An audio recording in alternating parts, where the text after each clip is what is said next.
असतो मा सद्गमय तमसो मा ज्योतिर्गमय।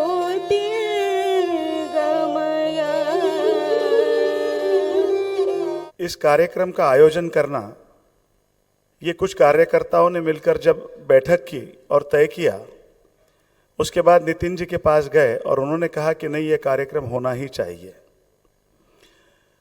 एक साल यह कार्यक्रम चलते रहेंगे। इसमें अलग अलग उपक्रम जो हैं, चूंकि दत्ता जी का संबंध विद्यापीठ से बहुत ज़्यादा रहा, विद्यार्थी परिषद के कार्य के साथ में, नागपुर विद्यापीठ के साथ अनेक अनेक रूप में, इसलिए यहाँ पर एक सुंदर ऑडिटोरियम का निर्माण उनके नाम से, उसके बाद में शहर में एक प्रॉपर सड़क जो विद्यार्थी परिषद जो विद्यापीठ के पास आती है उसका नामकरण उनके नाम से, उसके बाद में जो नीडी स्टूडेंट्स हैं उनके लिए एक तरीके की स्कॉलरशिप की व्यवस्था जो एक परमानेंट काम कर चलते रहे, उसका भी एक कार्य यहाँ पे एक इस वर्ष में किया जाएगा। श्रद्धेय दत्ता जी के निकटतम सहयोगियों का स्वागत अब आयोजन समिति की ओर से समिति के अध्यक्ष नितिन जी गडकरी एवं सचिव श्री अजय जी संचेती करेंगे।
उस विराट व्यक्तित्व को शब्दों की सीमा में बांधना अत्यंत कठिन है, किंतु फिर भी इस अवसर की गरिमा के अनुरूप श्रद्धेय दत्ता जी का जीवन आलेख प्रस्तुत करने के लिए मैं मंच पर आमंत्रित करती हूँ प्राध्यापक बाळ दीक्षित जी को। विद्यार्थी परिषदेचे आपण सर्व कार्यकर्ते जे एक गीत नेहमी गात असतो म्हणतो, त्याच्यात म्हणतो की जीवन पुष्प चढ़ाने आए माता के चरणों में हम, या मातृभूमीच्या पायावरती अर्पण करण्यासाठी म्हणून माझं आयुष्य आहे। स्वातंत्र्यवीर सावरकरांनी त्यांच्या एका कवितेत जसं म्हटलं की अनेक फुले फुलती फुलोनिया सुकोन जाती, त्यांची गणती मिती कोणी केली, परंतु गजेंद्र शुंडेदे उपटी येले, श्रीहरी चरणी वाही येले, कमल फूल ते अमर झाले, मोक्षदाते पावन। दत्ताजींचं एकंदर जीवन अशाच पद्धतीचं होतं। मैं केवल कहना इतना चाहता हूँ कि दत्ता जी ने उन 3 वर्षों में विद्यार्थी परिषद की जो एक नींव पड़ी, संगठनात्मक नींव मैं कहूँगा, उस नींव डालने में केलकर जी का साथ दिया। और उसके बाद फिर और विद्यार्थी परिषद, मैं कहूँगा कि there was no looking back for Vidyarthi Parishad there after.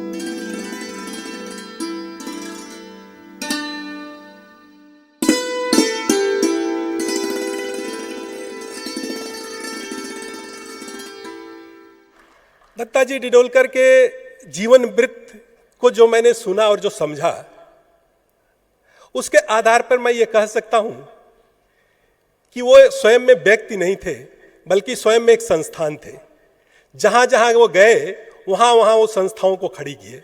जो हम कहते हैं कि जहां जाना, जिस समाज में जाना, एकात्मता का भाव, एक वो स्वतः को कितना मतलब अपने जीवन में अंगीकार किया लिया। कि वहां का एक बड़ा राइटर ये कहता है कि वो एक ऐसे तमिलियन है, मुझसे मिलने वाले वो पहले तमिलियन है जो इतना अच्छा मराठी बोलते हैं। तो ये उनके व्यक्तित्व की विशिष्टता और उनके व्यक्तित्व का बड़ा और ध्येय निष्ठा। जब दत्ता जी डिडोलकर के जीवन वृत्त को मैं पढ़ता हूं तो ध्यान में आता है कि राष्ट्र आराधना के एक साधक के रूप में उनका पूरा जीवन वृत्त हमारे सामने खड़ा होता है। शेष भारत के साथ भारत की एकता और अखंडता को सुदृढ़ कैसे किया जाए, आपस में सहयोग और सहकार को कैसे बढ़ाया जाए,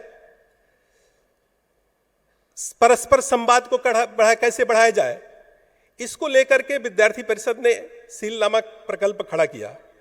और उस प्रकल्प को खड़ा करने में जो प्रबंधकीय भूमिका थी, उसके संचालन में वो पर्दे के पीछे दत्ता जी डिडोलकर की महत्वपूर्ण भूमिका थी। तो दत्ता जी ये थे कि कार्यकर्ता के पीछे खड़े रहने वाला व्यक्तित्व था। केवल विद्वत्तापूर्ण वैचारिक मार्गदर्शन इतना ही नहीं, तो कार्यकर्ता के पीछे में एक सहृदयी कार्यकर्ता के रूप में खड़े रहना और विचारों के साथ, संगठन के साथ कटिबद्धता रखकर काम करना, ये उनकी विशेषता थी।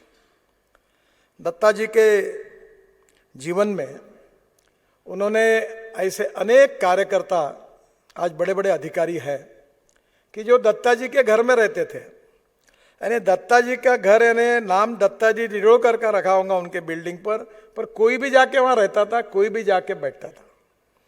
अभी मजाक में हुआ कि दत्ता जी, ये जो दत्ता जी का चित्र निकला है, ये कॉफ़ी में निकला है। तो दत्ता जी मुझे कह रहे थे इसको पान का भी रंग यूज़ करना चाहिए था, क्योंकि मैंने बोला पान नहीं, वो तंबाकू भी देना पड़ेगा। क्योंकि दत्ता जी के यहाँ सुबह उठकर, मैं पहले जब, मुझे भी एक बार मेरी माँ कहती थी सुबह उठो स्नान करो पहले। बोला नहीं करूँगा। बोले क्यों? बोले दत्ता जी 12 बजे स्नान करते और 1 बजे खाना खाते। तो क्या बता रही हो? पर दत्ता जी का एक अलग व्यक्तित्व था। का जो स्वभाव था वो इतना यानी सर्वसमावेशक था कि उसमें भी एक सौहार्द, प्रेम, विश्वास और कार्यकर्ताओं के प्रति एक पालकत्व था। सब कार्यकर्ताओं के वह आधार थे, पर उसके साथ साथ जीवन में जो विचारधारा को उन्होंने स्वीकार किया था, वो संघ के स्वयंसेवक के रूप में जो जीवन निष्ठा उनके पास थी, वो आजन्म उसके साथ चले। कि 0 माइल स्टेशन के नीचे में जो रोड है, उधर टेकड़ी से जो रोड आता है उसको अंडरग्राउंड टनल बनाएंगे, और वो टनल को भी मंजूरी मिली है, और वहाँ हम दत्ता जी डिडोलकर स्क्वायर चौक करके उसका नामकरण करेंगे, ताकि आने वाले अनेक सालों तक दत्ता जी का व्यक्तित्व, उनका कर्तृत्व, उनका नेतृत्व, उनका स्वभाव, उनकी सहिष्णुता, सर्वसमावेशकता, सौजन्यशीलता और उनका सबको सेवा करके मदद करने की उनकी प्रवृत्ति और कर्मठता विचारों के प्रति, ये सालों सालों तक नए पीढ़ी तक याद रहे। निश्चित रूप से हमारी समिति की ओर से ऐसे अनेक कार्यक्रम हम करेंगे। जैसे हम संघ के एक एक स्वयंसेवक के अंदर डॉक्टर जी कहीं है क्या, देखना चाहिए। प्रत्येक स्वयंसेवक के अंदर थोड़ा सा तो डॉक्टर जी मिलने चाहिए ना। प्रत्येक विद्यार्थी परिषद के कार्यकर्ता के अंदर थोड़ा सा दत्ता जी डिडोलकर, थोड़ा सा यशवंतराव केलकर यदि है, उन्हें देखे नहीं होंगे हम। पीढ़ी बदल रही है, नई पीढ़ी के लोगों को उनको देखने का सौभाग्य मिला नहीं होगा, लेकिन इन संगठनों की परंपरा में, विचार में, गतिविधियों में जिस प्रकार की है, ये जो बना हुआ है, इस परिवार के सुगंधित वातावरण में इन प्रातस्मरणीय लोगों के कहीं ना कहीं वो जो छाप है, उसकी अनुभूति हम सबको होती है, और हर एक कार्यकर्ता के अंदर वह कहीं ना कहीं झलकनी चाहिए। वही जन्म शताब्दी समारोह के आचरण करने का कोई उद्देश्य है, वो सार्थक होना है। तो मुझे लगता है प्रत्येक कार्यकर्ता के अंदर दत्ता जी, यशवंतराव जी ऐसे लोगों ने क्यों इस बड़े विचार के लिए, एक महान उद्देश्य के लिए, एक राष्ट्रीय कार्य के लिए जीवन के साधना उन्होंने क्यों किए, ये यदि हम समझते हैं, अपने जीवन में वो है, तब इस प्रकार के समारोह की सार्थकता है, ऐसे मैं मानता हूँ। संगठन के वातावरण में ऐसे रह सकते हैं, संगठन के कार्य करते समय ऐसे जीवन के शिल्प को अपने आप उसके निर्माण करने का, साथ साथ संगठन के शिल्प को खड़ा करने का प्रयत्न हम सब कर सकते हैं। यह विश्वास, यह एक संकल्प, यह एक आदर्श के प्रति हमारी प्रतिबद्धता, यह सदैव जीवित रहे।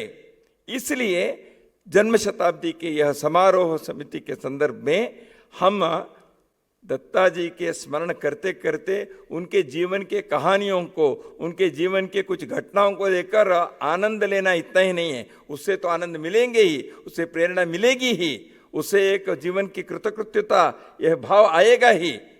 लेकिन उसके साथ साथ हम इन लोगों ने जिस पथ पर, जिस मार्ग पर चले हैं, इन लोगों ने जिस महान उद्देश्य के लिए अपने जीवन बिताया है, उसके कुछ हमारे जीवन में आए, उनके वह प्रकाश हमारे जीवन में भी हमें आगे के रास्ता प्रशस्त करे, हमें वो मार्गदर्शी बने।